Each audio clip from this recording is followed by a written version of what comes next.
Bonjour mesdames et messieurs et bienvenue dans ce flash d'information. Le ministre des Transports Amadou Koné est en mission en France. Il a rencontré les chefs d'entreprise françaises en charge de la réalisation du projet de métro d'Abidjan. Ce projet, financé par le Trésor français, va démarrer avant la fin de l'année. Kwasi Mamadou. Dans quelques mois, un nouveau type de transport va intégrer le quotidien des populations du district d'Abidjan.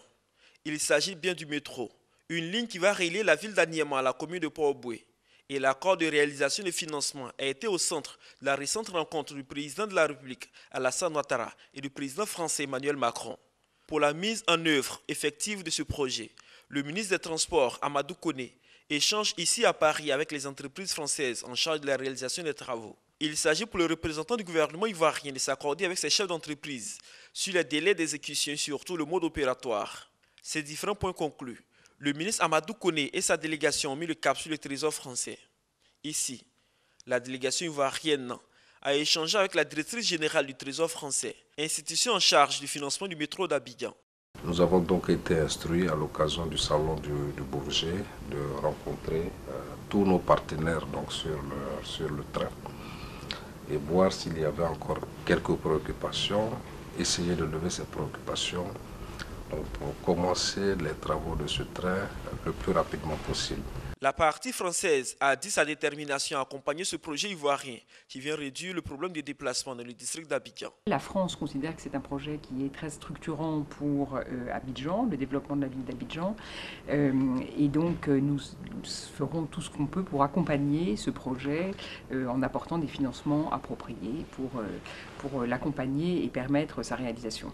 D'une distance de 37 km, la ligne 1 du métro d'Abidjan va relier la ville d'Aniama à la commune de Port-au-Boué, en passant par les communes d'Abobo, d'Adjamé, du Plateau, de Treichville, de Makori et de Koumassi. Le début des travaux est prévu pour fin 2017.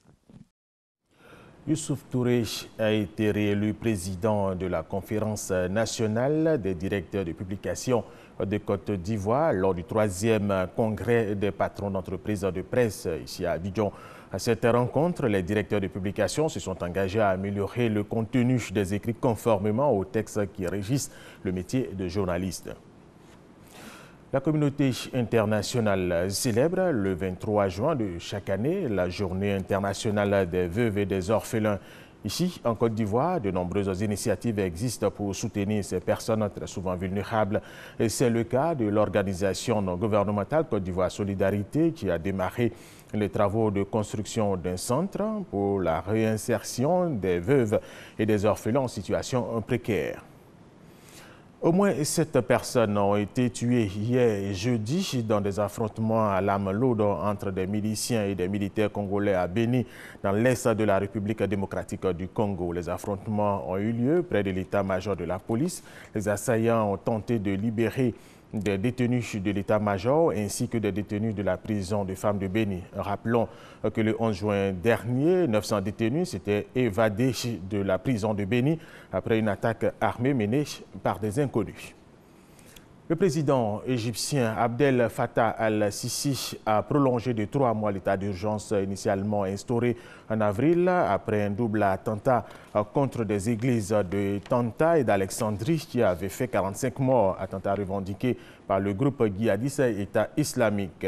Cet état d'urgence renouvelé prendra effet à partir du 10 juillet.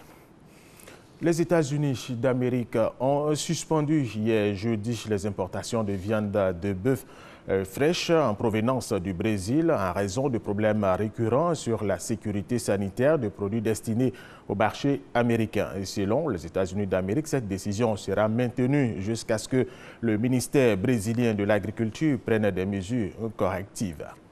Voilà, c'est la fin de ce flash d'information. Merci de l'avoir suivi. Je vous retrouve tout à l'heure à 13 h.